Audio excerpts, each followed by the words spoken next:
اعوذ باللہ من الشیطان الرجیم بسم اللہ الرحمن الرحیم۔ السلام علیکم پیارے پانچویں جماعت کے طلباء و طالبات، میں آپ کا استاد فاروق احمد آپ کو انگلش سبجیکٹ پڑھانے جا رہا ہوں۔ آج میرا ٹاپک ہے the man who empowered the blind, page number 48 پر۔ تو ہم نے پہلے بھی اس کے بارے میں پڑھا تھا، جو یہ لوئس بریلی تھا، فرانس سے تھا، شہر کا نام پیرس تھا اور کوفرے اس کے گاؤں کا نام تھا جہاں یہ پیدا ہوا تھا 1809 میں۔ تو منظور بریلی اس کا باپ جو تھا ہارنیسز اور سیڈلز بنا ہوا تھا، یعنی گھوڑوں کو باندھنے اور گھوڑوں پر گھڑ سواری کرنے کے لیے جو سامان ضرورت ہوتا ہے تو وہ چیزیں یہ بنا رہا تھا۔ One day little Lois picked up an awl and made a stab at the leather. ایک دن کی بات ہے پیارے بچوں، یہ ہم نے پہلے کلاس میں پڑھ لیا تھا کس طرح سے لوئس بریلی، منظور بریلی کا بیٹا زخمی ہوتا ہے اور اس کی آنکھوں کی بینائی چلی جاتی ہے۔ تو پھر یہ سیکھ رہا تھا ایک کین لے کے، ایک سٹک لے کر چلنا پھرنا۔ تو ان دنوں کیا تھا، یورپ اور ایشیا میں ان اندھوں کو بھیک مانگنا سکھایا جا رہا تھا۔ تو جب لوئس چلتا تھا تو ہر کوئی جان سکتا تھا، کیونکہ اس کے ہاتھ میں سٹک ہوتی تھی اور یہ ایک چھوٹی سی ساؤنڈ بنا رہا تھا، اسے ٹیپ ٹیپ ٹیپ۔ تو اور اسی طرح سے یہ اپنی جگہ جہاں پر اس کو جانا ہوتا تھا، اس نے وہاں پر ٹیپ جو ہیں کاؤنٹ کر رکھے ہیں، کتنے ٹیپس کرنے ہیں، یعنی درختوں کے پاس جانے کے لیے یا پارک میں جانے کے لیے یا جنگل سائڈ میں جانے کے لیے۔ تو اس طرح سے جب یہ بڑا ہو جاتا ہے تو یہ ایک سکول میں سیکھتا ہے جہاں اس کو ایک استاد ملتا ہے، وہ اس کا ایڈمیشن کرواتا ہے Royal institute for young blind. تو وہاں سے لوئس پھر گریجویٹ بن جاتا ہے، گریجویشن حاصل کرتا ہے اور وہاں پر ہی ایک ٹیچر بن جاتا ہے جو اندھوں کو سکھاتا ہے۔ تو آج ہم اس سے آگے پڑھنے جا رہے ہیں۔ At about the time Louis Braille came to the institute's founder, Wellington Hoy, had developed a new way of reading for the blind. ان دنوں جو یہ فاؤنڈر تھا اس ادارے کا، ویلنٹن ہائی اس کا نام تھا، اس نے ایک طریقہ ڈھونڈا تھا کہ کیسے ان اندھوں کو پڑھنا سکھائے۔ In this way, the letters were embossed, that is, raised on the other side of the heavy paper so that the blind person could trace their shape with his fingers. Lois would trace each letter over and over again. I will learn to read, he said determinedly. تو اس طرح سے جو یہ حروف جو تھے یہ بڑے کیے جاتے تھے اور امبوز کیے جاتے تھے، تو کیونکہ یہ جو اندھے ہیں اس کو ٹریس کر سکے، اس کو اپنی انگلیوں سے پہچان سکے۔ تو لوئس جو تھا یہ ان حروفوں کو، ان لیٹرز کو ٹریس اگین اینڈ اگین کر رہا تھا، تو یہ اپنے آپ میں کانفیڈنس آ گئی اس کی کہ اب میں سیکھ جاؤں گا۔ But for quick mind Louis Braille, this was much too slow a way to read, for the letters had to be very large, at least an inch high, so even a very short story would fill many heavy volumes, and a blind child would have to spend a long time doing just a little reading.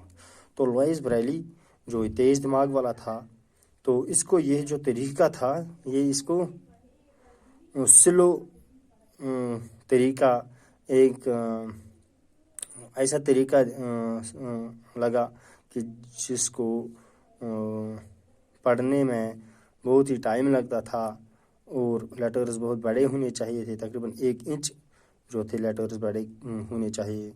تو اس نے سوچا کہ اس میں wastage ہیں، یعنی اگر چھوٹی سی کہانی بھی لکھنی پڑے تو بہت بڑی کتاب لکھنی ہے، تو اتنا وقت گزارنا ایک ریڈنگ کے لیے یہ تو نقصان دہ ہے۔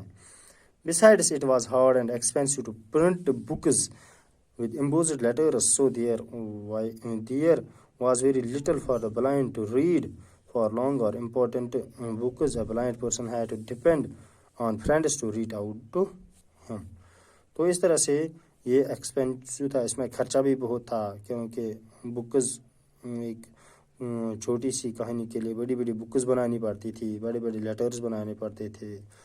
تو ایک کوئی امپارٹنٹ جو بک ہے، بڑی بک، ایک اندھے انسان کو پڑھنا ناممکن تھا، یعنی اس کو دوسروں کی مدد کی ضرورت تھی۔ There must be an easier way for the blind to read and write. تو اب لوئس بریلی سوچتا تھا کہ اس سے آسان طریقہ ہونا چاہیے اندھوں کے لیے پڑھنے اور لکھنے کے لیے. Young Bradley said over and over again, only books can free the blind. A person can never be truly educated unless he can read. تو ینگ بریلی جو تھا یہ بار بار کہتا ہے کہ جو یہ بکز ہیں یہی ایک اندھے کو آزاد کر سکتی ہیں. تو جب تک وہ اچھی طرح سے بک پڑھ سکے، کم ٹائم میں اچھی طرح سے بک پڑھ سکے، تب تک وہ پورا علم حاصل نہیں کر سکتا، پوری نالج حاصل نہیں کر سکتا.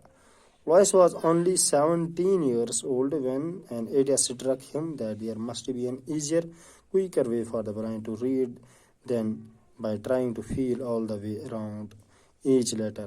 He was looking for a code. تو 17 سال کا لوئس تھا، تو اس کے دماغ میں ایک خیال آ گیا، تو اس نے ایک آسان اور تیز طریقہ ڈھونڈا جس سے ایک اندھا اچھی طرح سے پڑھ سکے. تو اس نے ایک کوڈ سسٹم دکھایا، کوڈ سسٹم ڈھونڈ لیا. One evening he found the answer. He was sitting in a restaurant listening to a friend read aloud from a newspaper. Suddenly he heard something that made him jump up. In his excitement, Lois pounded on the table, shouting, laughing and crying all at once. تو ایک شام اس کو اس کا جواب مل گیا کہ کیسے یہ ایک کوڈ سسٹم ایجاد کرے، ڈھونڈ سکے. تو یہ ایک ریسٹورنٹ میں بیٹھا تھا، تو اس کا ایک دوست تھا جو اخبار پڑھ رہا تھا زور زور سے. تو اس نے کچھ سنا، وہ اخبار میں جو پڑھ رہا تھا، جیسے ہی لوئس نے کچھ سنا تو وہ اچھلنے لگا، کودنے لگا، تو بہت ہی خوش ہو گیا. تو وہ چلانے لگا، ایسے ٹیبل پر ریئیکٹ کرنے لگا جیسے کہ ایک خاص چیز اس کو مل گئی ہے. The new article was about night writing. A new signal code in the French army. An artillery captain named Charles Barbier in the Napoleon army had developed a technique of sending messages by means of dots and dashes. تو یہ کیا تھا؟ یہ ایک article تھا جو یہ پڑھ رہا تھا. تو اس میں ایک سگنل کوڈ تھا جو فرینچ آرمی میں تھا. تو اس آرمی کے بٹالین جو تھا، اس کا کیپٹن جو تھا، اس کا نام چارلس باربیر تھا. نیپولین آرمی تھی یہ. اس نے ایک ٹیکنیک، ایک طریقہ ڈھونڈا تھا. اس میں میسیجز بھیجے جاتے تھے ڈاٹز اور ڈیشز سے، یعنی کوڈز میں میسیجز، لیٹرز کے لیے ڈاٹز اور ڈیشز استعمال کیے جاتے تھے. In relief that is standing above the surface of the paper like embossed type. لیکن یہ بھی embossed type یعنی raised type جو ابھرے ہوئے جو ایک پیپر پر اس طرح سے یہ کوڈز، ڈیشز اینڈ ڈاٹز بنائے جاتے تھے. This code could be used in the dark because it could be felt with the finger tips.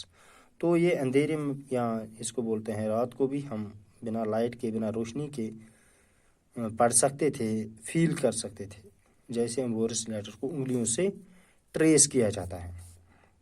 If a man could read and write a message in the dark without using his eyes, then a blind person could do it too. تو یہ سوچنے لگا جب ایک انسان، اچھا انسان اندھیرے میں ایک میسیج پڑھ سکتا ہے یا لکھ سکتا ہے، تو پھر تو ایک اندھا انسان یہ ڈو کر سکتا ہے، بالکل کر سکتا ہے.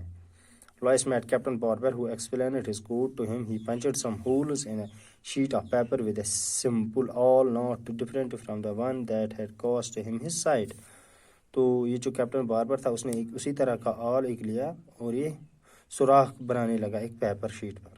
یہ اسی طرح کا آل تھا جس آل سے لوئس بریلی کی آنکھیں زخمی ہو گئی تھی اور اس کی بینائی چلی گئی تھی. The captain made Lois feel the bumps or dots that he had made on the other side of the paper. A certain combination of dots meant a certain army command, like a retreat to the main line or ceasefire and so on. تو یہ جو combination of dots اس نے بنائے تھے، تو یہ certain commands تھے، یہ کچھ حکم کیے جاتے تھے، لکھے جاتے تھے، جیسے کہ retreat to the main line, اپنی جگہ پر آؤ، اپنی پوزیشن میں آؤ، یا ceasefire and so on. یہ ایسے ایسے کمانڈس، فائر بند کرو، یا اپنی جگہ پر رہو، اپنی پوزیشن پر رہو، ایسے کمانڈ جو آرمی کی طرف سے دیے جاتے ہیں اس طرح کے کمانڈز تھے جو کچھ کوڈز میں کچھ ڈاٹس میں دیے گئے تھے. تو ڈیئر اسٹوڈنٹس کل اس سے ہم آگے پڑھیں گے انشاءاللہ. تب تک کے لیے خدا حافظ. السلام علیکم.